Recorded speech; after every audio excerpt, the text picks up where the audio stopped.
rest in your feminine. It's okay. You don't have to, not that I have anything against, people that want to be bosses. Like, technically I am a boss, but I'm a boss next to him. And he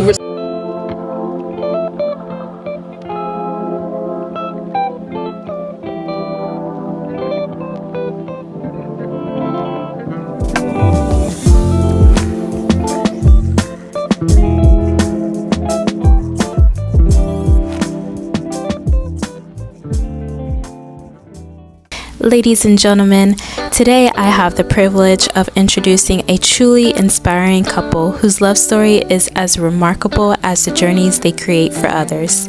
They weren't born in South Africa, but they were drawn to its breathtaking landscapes, vibrant cultures, and unparalleled beauty. Years ago, they made the bold decision to leave their home countries behind and embark on an extraordinary adventure, not just with their business, but with their lives.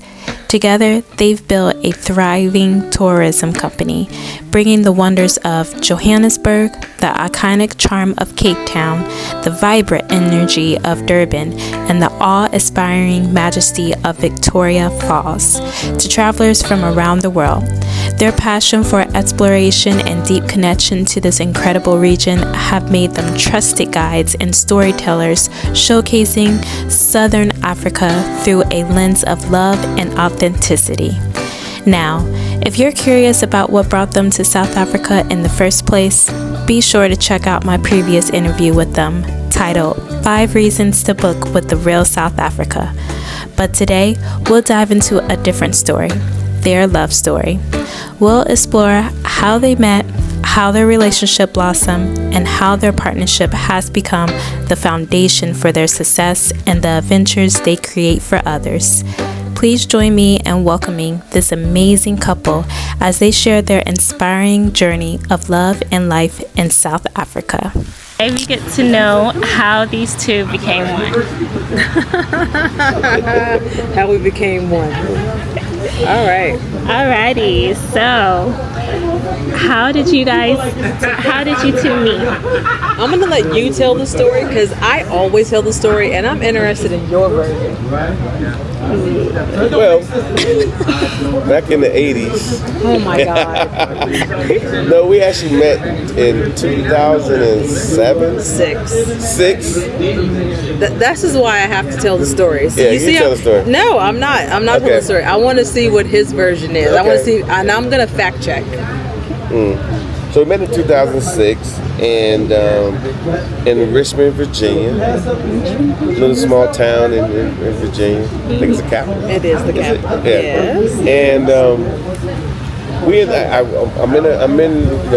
I had a day off. I was working in the DC metro area, and normally I hang out in DC. But this day I said, you know what, Richmond is just as close. Let me go to Richmond. So I walk into this coffee shop. It was Barnes & Noble. It's called This Coffee Shop at Barnes & Noble. And I go in and I see this young lady. She's kind of going through the books and whatnot. And I saw her. I said, this is interesting. I had a lot of confidence back there because I was younger. And and I said to myself, she's interesting. So I went through the same little way she was and spoke to her. And then I said, do you want to sit down and have some coffee? And then we had coffee. Now keep in mind, while that day I was supposed to be on a date with someone else who was taking me to the I love your face right now. to the concert. What was the concert? It was a Lionel Richie concert. A Lionel Richie concert. Yeah. And then, so that was my plan. So I was gonna go back home, then get dressed, go to the concert. And after having a conversation with her and a cup of coffee, I called the young lady and said, you know what, I'm not going to the concert and I will see you on the rebound. And then I started dating her. That's basically Wow. What made her like just change her plans like that? What flipped? Like what did it? She was very nice to me. I can't remember what the hairstyle was at the time. Was it a fro or something? Or? No. At that point, I had gone to have, and she had put it up into, and then my hair was still natural, so she had braided it all up and put it into this beautiful updo. Yeah, so it was really nice, and then we had a good conversation. And I think I had been single. I got divorced, many years prior, and then so I've been single by myself for like 5 years, and it was time. So I was like most people on the prowl, and when I felt that somebody was in my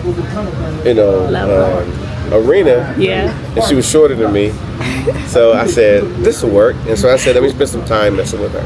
Okay. Messing. Did you hear that word? I spent some time messing with her. So that was your thought process in the beginning. That's simple, yeah. Right. Okay. But I think she followed me around because she came outside and had me a nice little Mercedes AMG, and I'm sure she was like, "Oh, okay, he got a nice car." That is not. That's not what happened. I don't know. I'm gonna pat my face, guys. Please forgive me. It's hot out here. It's hot out here. Yeah, it's very hot out here. Yeah, that's his version of the story. Very close to that. The extension of that is what we didn't know at the time is that he was going back to his house to have the date that I didn't find out about until like years later. But I went to a party in Stafford. I didn't know that's where he lived. That was around the corner from his house that same night. No. Yes. So after we started dating and I went to his house for the first time, I was like, I've been on this street before. And I was like, oh crap, the night that we met, I drove to Stafford and was one street over from his house. No. Oh my God. That's crazy, right? Wait, and that was the week before you guys met in the coffee shop? No. This was the same night. Same night. So it was November 3rd. So met at the coffee shop during the day. Had a conversation. He drove back to Stafford. I drove to Stafford to a party that was a street over from his house. Wow. That's crazy. That is crazy. That is crazy. So like I said, when I first went to visit him at his house, I told you I was driving the show. I was like, this looks familiar. And then I turned left, but if I had just kept going straight and made another left, then the lady's house was literally like right there. It was my old boss that I went to go to her house for a party, but it was right down the street from his house. Wow. But we met in Richmond, which was like crazy. Way far from like that. an hour and a half. An hour, yeah. Okay. Yeah. What was your first impression of each other?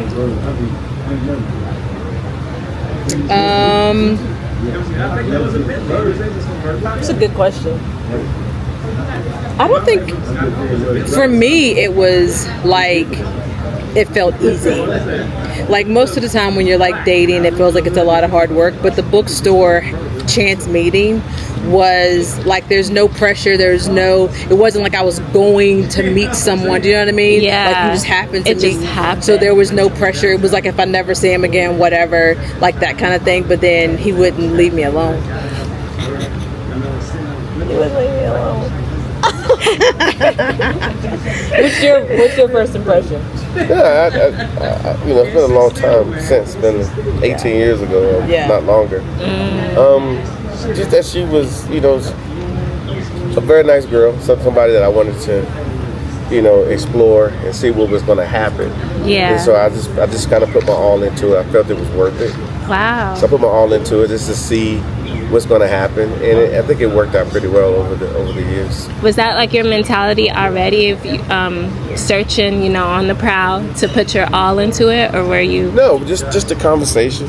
Talking to her, I said that'd be nice to have someone, like her, in my life. Right. Just so you got to do something. You can't keep playing around. Eventually you stop playing around and you just got to take it seriously. Yeah. So I take it seriously. So just to see what it, I'm going to play it all the way out and see what happens. Yeah. And we end up getting married at some point. Yeah. So at some point. It wasn't that long afterwards, but I think for me, because I was in my 20s and I was like, okay, like I already had a house, I had a high paying job. I was like, I have two choices. I can be a spinster and never get married, or I need to find somebody to be with. And I was like, I was really ready to be with someone. So I had prayed and was like, okay, God, I need him to look like this. And I wasn't really focused on like physical. I just needed him to be able to present a certain way.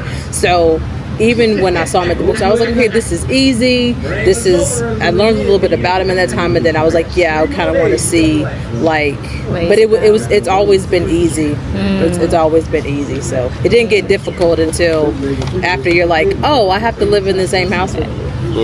All the time. Yeah, all the time. All the time, yeah. Did either of you have doubts when you first met? Doubts. I'm sure. Yeah, I think just the normal, like, you know, stuff that people think about when they first meet. But you know, you got to decide: are you going to explore that, or are you going to explore the things you don't know? Okay. And so I think exploring the things you didn't know helped, because a lot of things I did not know. You can't get it all that in an hour's conversation. Yeah. Right. Yeah. Did you introduce each other to your families early on, and if so, how did that go? Mine took a little bit longer, I think. Yeah, I don't think No. I mean, we've seen each other's families, but we didn't really formally say, hey, this is what we're doing. Yeah. Honestly, it's funny you say that, because I had a family reunion, whatever year that was. Yeah. And I knew I was going to get married. You know, my daughter, Savannah, helped me go pick the ring and the whole nine when she was a little girl. Yeah, she was. And and then I brought her to my family reunion. And I actually announced it at my family reunion, because I think the year prior I came by myself. Okay. Or whatever the case may be. I don't yeah. exactly remember, but so I introduced her. I said, this is Tasha. This is going to be who I'm going to be with. And so I actually proposed at the family reunion. In front of the whole family. I forgot about this thing. Yeah. Oh my gosh. I know when he first met my family, so we were still dating. I had just bought a house, and my dad was supposed to be coming to help me put this breakfast nook together. And Mark said that he was coming, but the way the meeting was supposed to happen was that Dad was supposed to come, put the breakfast nook together, and leave before Mark got there. Well, it happened the other way around, so they happened to meet each other accidentally, not because they knew I was dating someone, but I was like, I'm not ready for you to meet my parents. I don't know where this is going. And it was crazy because as soon as Mom met him and Dad were putting their breakfast together, she looked at me and she said, girl, that's your husband. I was like, Mom, we haven't even been dating that long. She was like, you just mark my words, that's your husband. And keep in mind, we live 3 hours away. Yeah, 3 hours away. Oh, so you guys are doing long distance. Yeah, we did long distance. We did it from November until February. November to February. Yeah. Okay, that's not bad. No. And then after that, we saw each other back and forth. His days off were always in the middle of the week, so he would drive down, he would stay the night, he'd go back, or I would go get my hair done in Richmond, then drive an hour to him, stay the night, and then drive back an additional 4 hours to go back to work. And then one day, he was like, when are you gonna move? When are you gonna move? And I was like, I just got this job, I did this. And the deal was I would move to his house if he found someone to rent my property that I had just bought. If he would find me a job, and if he moved all of my stuff and put it in storage. Okay. And he was like, challenge accepted. That's pretty easy. I like that. Yeah, he did. So one Saturday morning, I get a knock on my door, and his name is Green Lawson. I'll never forget. And he goes, hi, I'm here to meet Latasha. Mark Blanton sent me. He says that you need to put your house on the market to rent. And I'm like, what? Are you serious? I'm like, what? So I call him and I was like, hey, there's this guy. He was like, yeah, I sent him. He's going to do an assessment so that you can get a renter into your house. I'm like, okay. That was Saturday. That Monday, I got a call from a guy named, what's his name? Begins with a C. Got a call from a guy. He goes, hi, my name is such and such. I'm calling from this travel company. I hear that you're looking for a job in this area. I got your information from Mark Blanton. He said you're looking for a travel position. I'm like, oh my God.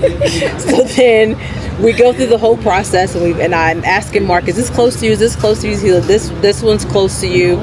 So he found me a travel position so I could get a job. He goes, okay, we could start you on February the 17th. Now, mind you, it's like February 1st, right? So I had to put in like so all this is happening, and then I say to him, what about all of my stuff? He's like, don't worry about that. And sure enough, I move up there. He drives a U-Haul vehicle 4 hours away, 3 or 4 hours away, packs up mine. He packed up the whole house. I wasn't even there. Packed up the whole house, him and one of his friends that's late. What in the world? Packed up the whole house, put the stuff in storage, paid for the storage. I was like, I guess I'm moving to Stafford. Yeah. That's my version of the story. You can tell his, but that's my version. Similar. Yeah. Standards. That's high standards right there. That's wow. That's insane. He moved me up there. He moved me because I was like, unless you do all this, because my dad had just moved me into the into my house, and I was like, I'm not having my dad move all this stuff out again. If you want me, you're gonna have to do it this way, and he did. Wow. That's crazy, right? I love that. Yeah. That's not common. It's not common. No, it happens all the time. It happens all the time. All the time. She's like, lies. Okay, so what's a memory from your early days that still makes you smile? I just did the last. Oh, okay. No, I think about off the top of my head because I don't know why, but I was U.S. Secret Service at the time, and we had a holiday party at the Vice President's residence. At the time, the Vice President was Dick Cheney.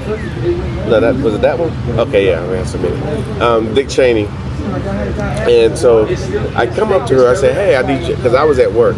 I said, I need you to go ahead and start getting dressed and getting everything. I want you to come to this party. And she thought I was trying to impress her and trying to, you think you're just going to impress me with some going to Dick Cheney's house, Vice President, resident, and all that.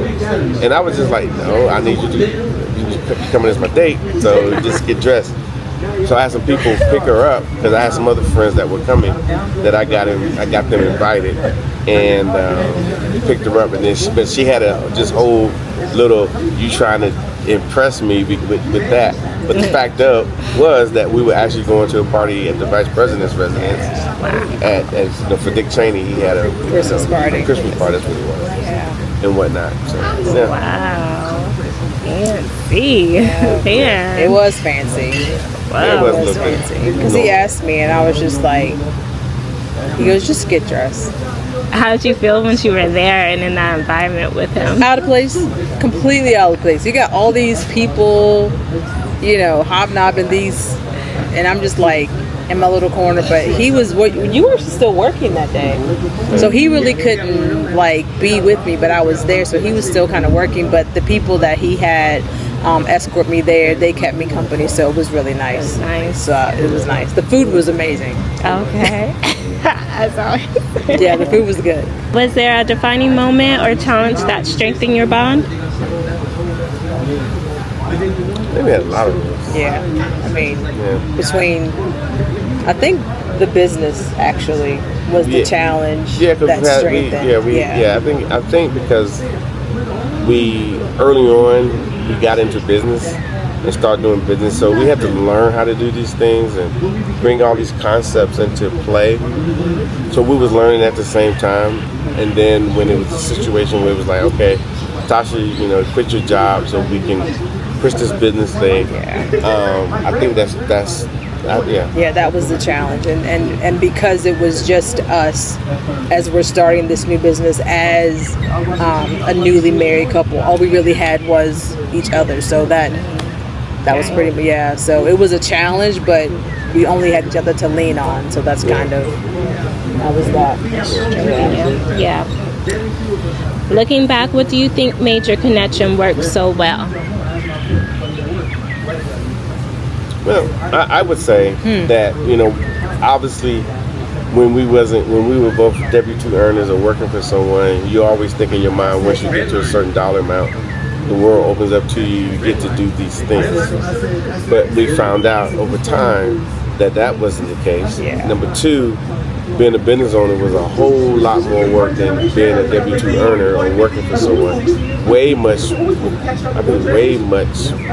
work. Yeah, way more work. Yeah, so I think once we started getting really good at being entrepreneurs, then that's why I think things became what they became. Yeah, so there is a space for it, but there's a lot of work that's in the middle. I think that some people think that, oh, y'all guys just did this. No, this is so much lots work. of conversations, lots of how do you make this work, lots of everything. Yeah, lots of everything. Yeah, but I mean, a lot of risk taking. Yeah, a lot of risk taking. If you could relive one moment from your love story, what would it be? Our wedding day. I would wear a dress. Yeah. Not that I regret not wearing a dress, but it was just he made it so easy. He was like, do you want to buy a property together, or do you want to have a wedding? And I was like, I'm not really going to put a dress on anyway, because that wasn't my thing. I probably would have at least worn a dress, but we got married at our house. It was perfect. I would have maybe put on like a little dress. Not like a wedding dress, but just a dress. A dress. Yeah, that's the one thing for me anyway. Yeah, I think, to be perfectly honest with you, I think our story is pretty replete. Simply because that we went into risk together, we went into bonding together as a couple. We did everything together. It wasn't like, okay, well, she's doing that and he's doing that. We just kind of did everything together. So for me, it's been very rewarding across the board, simply because we done everything together. I felt her pain, she felt my pain, she felt my, like, for example, when I resigned from the Secret Service, she had wrote my letter weeks in advance, maybe months in advance. Yeah. Because she knew what I was going through, she knew what I was trying to do, I knew what we were trying to do. So we, the only thing, I don't think I would change anything. I just wish that becoming who we became didn't take so much effort. It took a lot of effort. And people don't realize how much effort it takes to do what we've been able to do. Some people say, well, y'all guys make it look so easy. You guys have zero clue. But now, at this point, as we're talking on this day, this is a much easier than what we did before. Oh, 100%. As people are saying, you guys are putting it, you guys have no idea to have 15 employees. Actually, we have way more than 15 at one time, but and all the payroll issues and all the stuff that we had to go through, and just growing as a people. We were younger. We was in our 30s. You were in your, I was in my 30s. 37, 38. So we were, and just to take the fact in that, that we were still growing. You don't ever think about that when you're in it, but you're still growing. You're still moving. You're still going to get older. Things are going to come to you a lot easier. When you're young, you're ready to battle at all times. Oh, they said what? We about to. Yeah, you got a lot of energy. It's like now you're like, whew. Yeah, now I would, if I had to start what we're doing now, we probably wouldn't do it. We wouldn't have enough energy. We wouldn't have enough energy. Yeah, because we wouldn't know all the stuff that we needed to avoid, stuff we needed to actually do, what's really important, what's not important. Yeah. This and that, mostly if you look at it from a management perspective, I'm a manager at a job, I do this. Yeah. You can't use those skill sets in this arena. No. Yeah. It's the entrepreneur skill set. It's difficult. Yeah. So. How has your relationship evolved since the early days? I think it kind of ties into that. I just think just to get the familiarity. Okay. We're so familiar with each other. It's almost like what's that word? That when you not deja vu, but like when you just know what she's thinking. Yeah. She knows what I'm thinking. Whatever song I'm singing, she starts to hum it. It just, she could be way over there, and I'd be like, oh no, Tasha's coming, and I'm not even sent her a message. I know she's coming, and then as you know, she pops up. And vice versa. Or I've said something and he was like, did you hear me in my head? Or vice versa, because yesterday is a prime example. We're on our way to the thing and I say, what song am I singing in my head? And he sung it. It was some random song. Yeah. But I was like, I just had that song in my head, like it's bad.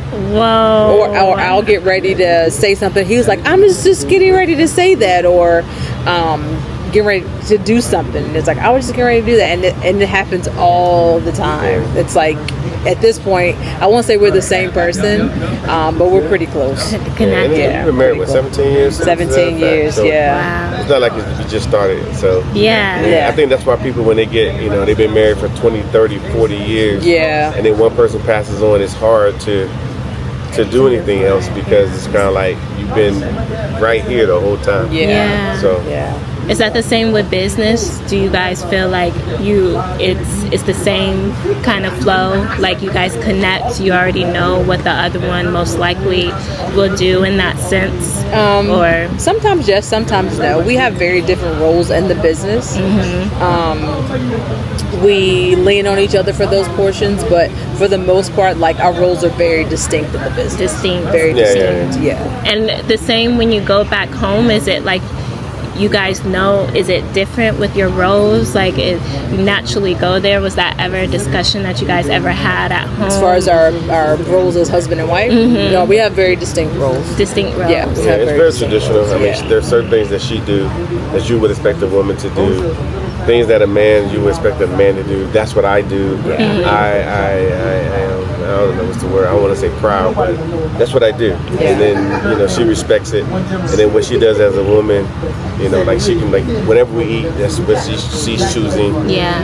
Whatever we drive, I'm choosing. Whatever, the way things happen, the management of the house, she's telling me this is how it works. Anything outside the house, I'm saying this was happening. Okay. And then she said, "Oh, okay, I didn't know that." Okay. Yeah. And is that something you guys had to like sit down and talk about, or is it something that you just kind of figured out about yourself? That's just kind of how it worked. Okay. Like it wasn't like these are your roles. It's just like these are the things that I do, and he didn't want to do them anyway, right? Okay. I mean, as two single people, we had to be all of those things for ourselves, and then once you get married, you realize that you don't have to do all those things. So the things that I really didn't want to do anyway, that a man was supposed to do, he just did them, and vice versa. It was like, whew, now I don't have to do this. I don't have to take the trash out. Yes. Yes. Someone Yes. said, I don't have to do the dishes. Yes, I'm going to do the dishes because those are the roles. It's not that he can't do the dishes. Okay. Yeah. I mean, it's not that I can't take the trash out. Right. But there's just parts of the house that I just maintain and he maintains, and it's been that way for however many years. So it works. What advice would you give to others looking for love or a nurturing relationship? Be honest. Present your real self. For the females, I would say rest in your feminine. It's okay. You don't have to, not that I have anything against, people that want to be bosses. Like, technically I am a boss, but I'm a boss next to him. And he respects my boss, and I respect his boss, and we're bosses together. I don't need to outboss him. You know what I'm saying? Yeah. So just play your role. I'm not saying go back to whatever, but just understand that you need to be honest about who it is you want to be, what you're looking for, and then you have to provide that in addition to receiving that. So that's what I would say. Yeah, I would just say, just really don't be looking to be selfish. It's very simple. It's already been laid out in front of us for generations and generations. And then for you to be successful, I just think that you're going to have to embrace just your traditional roles. And people try to skew what traditional roles are these days. But traditional roles have always been the same, regardless of whatever you think it may be or what they're talking about on social media.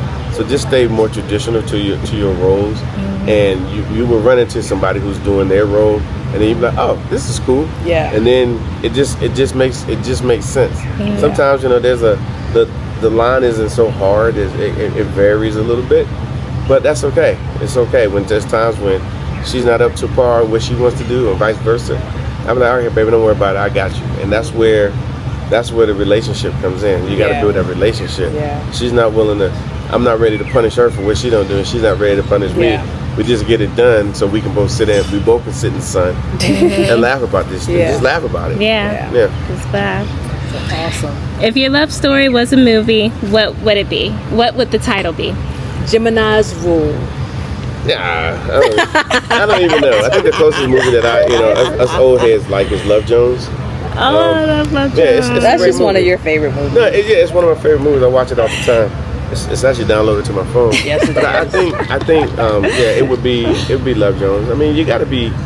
Come on, man. I mean, we got this great institution called marriage and all this stuff, and we like to I'm gonna change it out for this new institution, which hasn't even been fully baked. Nobody even knows what it is. In the meanwhile, you can survive in this one. It's really easy. Yes. Yeah. You can have in this one. Well, thank you so much. You're very welcome. For letting me dive into your personal life. That's okay. That's okay. Alrighty, guys. Until next time. Catch you later.